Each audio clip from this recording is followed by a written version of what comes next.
그러면은 아미노산의 기본 구조를 그려보세요. 자, 그 다음에 부재탄소의 위치에 별표를 표시하고 주요한 관능기에 동그라미를 치고 관능기의 이름을 쓰세요. 자, 먼저 아미노산의 기본 구조 탄소를 가운데다 그려야겠죠. 그리고 한쪽에 카르복실 그룹, 그 다음에 NH2, 그 다음에 H, 그 다음에 R. R이라고 하는 것이 무엇인지 아직까지 모르고 계시는 분이 계시면 좀 곤란한데 R은 한 20가지 되죠. 나중에 말씀을 드리고, 먼저 탄소는 결합이 4개가 가능하다고 그랬어요. 그래서 각 결합에 다른 물질이 존재를 하게 되면 이것을 탄소를 부재탄소라고 얘기를 하고, 이것은 거울상 이성질체가 존재한다고 얘기를 했습니다. 자, 그러면은 이 아미노산의 구조를 보게 되면 R, COH, H, NH2 각각 다른 물질이 있죠. 그러니까 가운데 있는 탄소는 부재탄소, 부재탄소. 네. 그래서 별표를 하시면 됩니다. 자, 그런 다음에 COH는 무슨 기라고 했죠? 카르복실기라고 얘기를 했습니다. 네, 그리고 NH2는 아미노기. 네, 그래서 관능기 이름까지 해서 적었고요.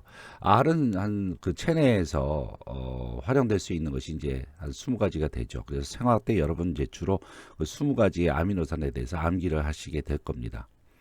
네, 그 다음에 이제 양이온의 아미노산의 형태를 그리십시오. 그러니까 아미노산인데 양이온 형태의 아미노산을 그려봅시다. 그럼 COH, NH2, 그 다음에 H, 그리고 R.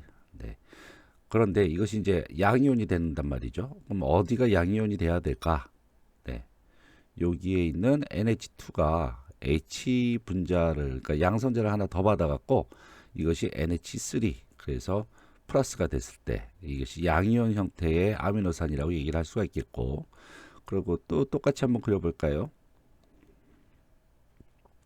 COH, 그 다음에 NH2, 그 다음에 H, 그 다음에 R. 네. 자, 여기에서 음이온으로 될 수 있는 가능성은 카르복실기입니다. 카르복실기는 특성상 끝에 있는 H가 떨어져 나가기 쉽다고 그랬죠. 그래서 유기산에 주로 많이 붙어 있다고 그랬습니다. 카르복실기. 그래서 저기서 마이너스가 돼서 아미노산의 음이온의 형태라고 할 수가 있겠습니다. 자, 그러면 이와 같이 아미노산은 플러스와 마이너스 이런 양쪽 이온을 모두 다 가능한 그런 형태를 갖고 있어요. 그래서 양쪽성 물질이다 그렇게 얘기를 하죠. 영어로는 영어가 아니라 독일어 같은데 쯔비터르 이온, 쯔비터 이온 뭐 그렇게 얘기를 합니다. 양쪽성 물질 네, 모두 가능하다. 플러스 마이너스. 그래서 pH에 따라서 얘네들이 플러스가 되기도 하고 마이너스가 되기도 하죠. 근데 플러스하고 마이너스의 숫자가 동일하게 아미노산에 존재를 하게 되면 얘네들이 중성이 된다고 그랬습니다. 정기적으로. 그래서 물에 가라앉는다고 그랬죠. 이것을 뭐라고 그랬죠? 등전점이라고 얘기했죠. 자, 글라이신 아미노산을 찾아 그려보게 되면 여기 R그룹이 무엇이냐면 H예요. 그러면은 H가 2개죠. 그렇게 되면 이것이 부재탄소이 아니에요. 부재탄소가 아니죠. 그래서 글라이신은 아미노산 중에서 부재탄소가 아닌 유일한 아미노산입니다. 20가지 중에서.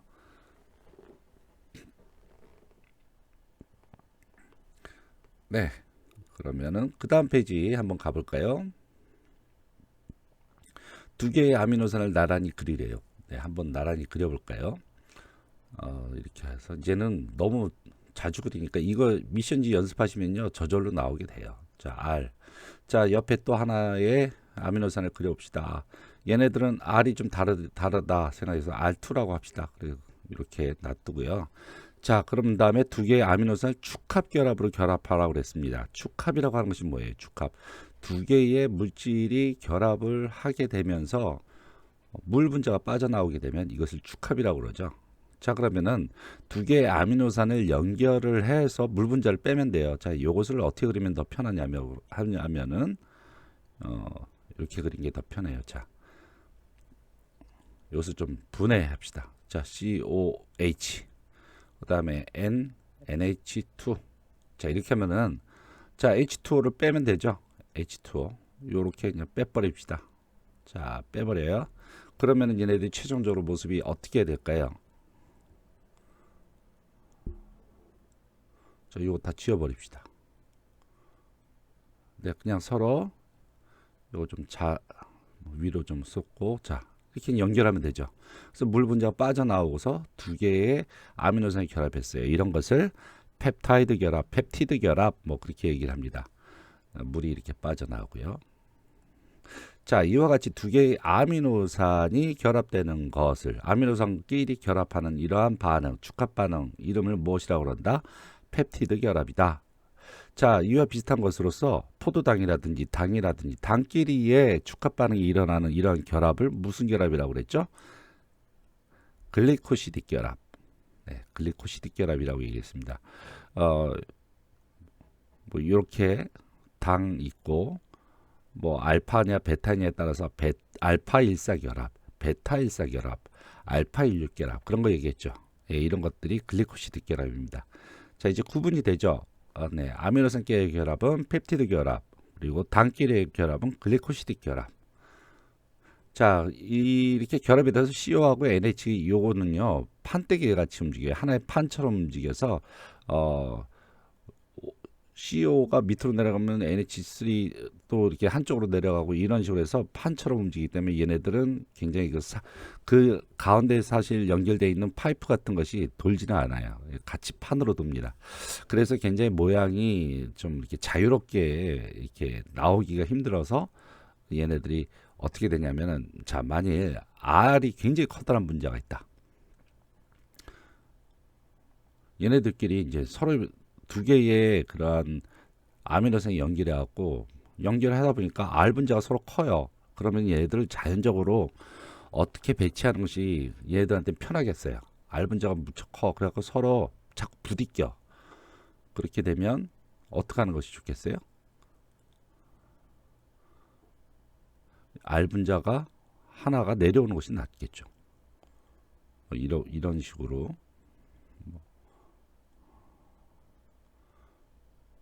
이런 식으로 서로 엇갈리게 배치가 되는 것이 낫겠죠. 그러니까 R 분자가 서로 플러스냐 마이너스냐 뭐 이렇게 돼갖고 플러스 마이너스 당기면 서로 같이 붙어 있는 게 낫겠죠. 자연적으로. 작은 것끼리라면 서로 상관이 없겠고 이런 식으로 R이 어떠한 모양이냐 아니면 어떤 이온 상태이냐 소수성이냐 친수성이냐 이런 것에 따라서 전체적으로 펩타이드의 모양들이 단백질 안에 들어가 있는 펩타이드들의 그러한 모양들이 서로 좀 각각의 그 아미노산 조성에 따라서 달라지게 되죠. 자, 그러면 이게 좀 중요한 부분인데 단백질의 구조를 이루고 있는 거 1차 구조는 펩티드 결합, 펩타이드 본드. 자, 2차 구조는 이 펩티드 결합이라고 하는 것이 뭐예요? 그러니까 아미노산끼리 서로 딱딱딱딱 연결하는 이러한 구조를 1차 구조라고 얘기를 하고 이 구조의 결합은 펩티드 결합이다. 네. 자, 근데 얘네들이 일렬로 이렇게 서 있는 것이 아니에요. 서로 간에 땡기고 그러기 때문에 이 땡기고 그러면서 나오는 결합들이 이 두 가지가 가장 대표적인 것이 있는데 하나가 알파 헬릭스. 저렇게 나선형으로 꼬여 있는 것을 알파 헬릭스. 저렇게 그 마치 부채 이렇게 종이처럼 이렇게 쫙 접어갖고 폈다 늘렸다 할 수 있는 것이 베타 시트. 이런 것인데 이러한 결합을 이루고 있는 것이 이제 수소 결합이라고 합니다. 수소 결합. 자, 2차 구조를 이루고 있는 결합은 수소 결합. 자, 여기서 이제 펩타이드 결합은 아미노와 아미노산끼리의 결합이죠. 아미노산과 아미노산의 결합. 그리고 펩타이드끼리 결합이 더 많이 되어 있는 거, 이런 것들을 갖다 폴리펩타이드라고 얘기를 합니다. 폴리펩타이드. 폴리펩타이드. 자, 그러면은 3차 구조는 폴리펩타이드를 안정화시키기 위한 그러한 결합들이에요. 그래서 3차 구조를 이루고 있는 것은 수소결합, 자꾸 USB 드라이브가, 네, 수소결합, 그 다음에 이황화결합 여러 가지가 있는데 칠판을 꺼내놓고 다시 쓰는 게 낫겠다.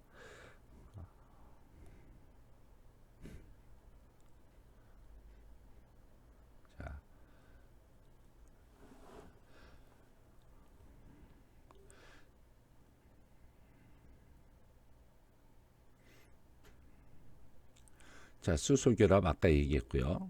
이것은 영어로 하이드로겐 본드라고 그럽니다. 하이드로겐 본드. 그 다음이 SH나 SH 같이 R그룹의 SH, SH 그룹이 서로 연결되게 되면 H가 떨어져 나오면서 황 두 개가 결합이 돼요. 그래서 E자에 해당되는 다이, 황, 다이설파이드 다이설파이드 결합은 본드. 그래서 다이설파이드 본드 그렇게 얘기를 합니다. 다이는 두 개란 뜻이죠. 설파이드는 황이란 뜻이죠. 네. 두 개의 황이 결합이 됐다. 다이설파이드 본드. 그 다음에 소수성 상호작용이 있는데요. 이것은 화학결합이라기보다도 그냥 물하고 안 친한 얘들끼리 서로 모여 있는 거예요. 그러니까 물하고 같이 있기 싫으니까 지네들끼리 모여 있는 거, 붙어 있는 거예요.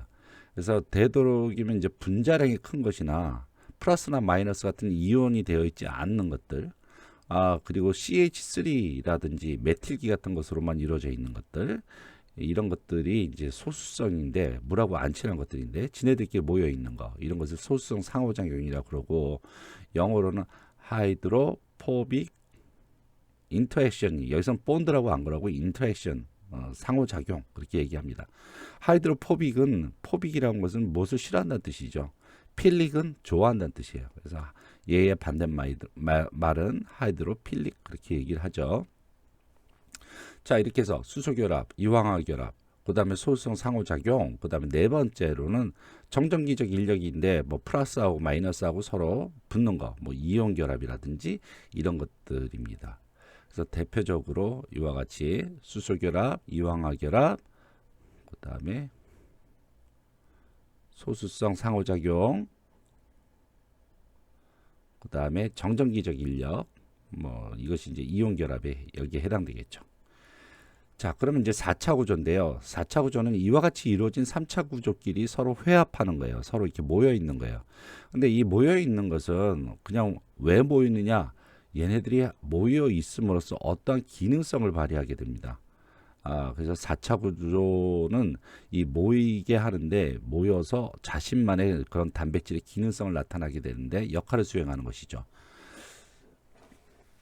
자, 효소는 엔자임이라고 얘기를 하는데, 이 효소는 사실 식품을 공부하는 사람들에 있어서 굉장히 중요한 부분입니다. 그래서 효소는 주로 단백질로 이루어져 있고 좋은 역할도 하지만 나쁜 역할도 하기 때문에 가끔 이런 반응을 억제하기 위해서 대치기를 하는데, 효소는 이렇게 기질을 만나게 돼 있어요. 자기가 이제 공격하는 것이죠. 그래서 무엇인가 생산물질을 만들어내는 기질을 분해하기도 하고요. 기질끼리 붙여주기도 하고요. 작용기를 떨어뜨리기도 하고 여러 가지 기능성을 갖고 있어요. 그래서 효소는 기질을 만나서 어떤 물질인가를 만들어내는데 프로덕트를 만들게 되죠. 또 기능을 발휘한다는 것은 결국 얘네는 4차 구조이고 여러 가지의 3차 구조들이 만나서 4차 구조의 일을 하고 있는 것입니다. 근데 열을 가하게 되면 이 4차 구조의 그런 구조가 변경이 돼 버리게 되는데, 효소라고 하는 것은 입체성에 의거해서 반응이 일어난다고 믿고 있어요. 그게 맞는 것 같고, 그 가령 이제 이와 같이 생긴 효소가 요렇게 생긴 기질을 만났다. 그 다 이게 서로 간에 이렇게 입체적으로 맞아야 된다는 얘기예요. 근데 열을 가하게 되면 어떤 일이 발생하느냐? 이 효소가 모양이 변한다는 거야. 이렇게 변해버려 갖고 기질이 들어가려고 하니까 들어갈 틈이 없는 거예요. 그러니까 효소가 자기 일을 못해. 이런 것을 갖다 불활성화, 비활성화 이렇게 얘기를 합니다. 그래서 열을 가하게 되면 이와 같이 구조가 변경이 되어서 변성이 된 이런 것을 변성이라고 그러고, 열변성이라고 그러고, 입체적인 모양의 변경이 일어나는 거죠. 그래서 기능을 수행을 못하게 되는 겁니다. 기능성을 상실한다. 이것은 즉 4차 구조가 변한다. 아니면 뭐 3차 구조가 변한다. 그렇게 얘기를 할 수가 있겠습니다. 그래서 활성을 소실한다. 그렇게 얘기를 하는 것입니다. 자, 그러면은 단백질에 관련된 얘기 오늘 여기까지.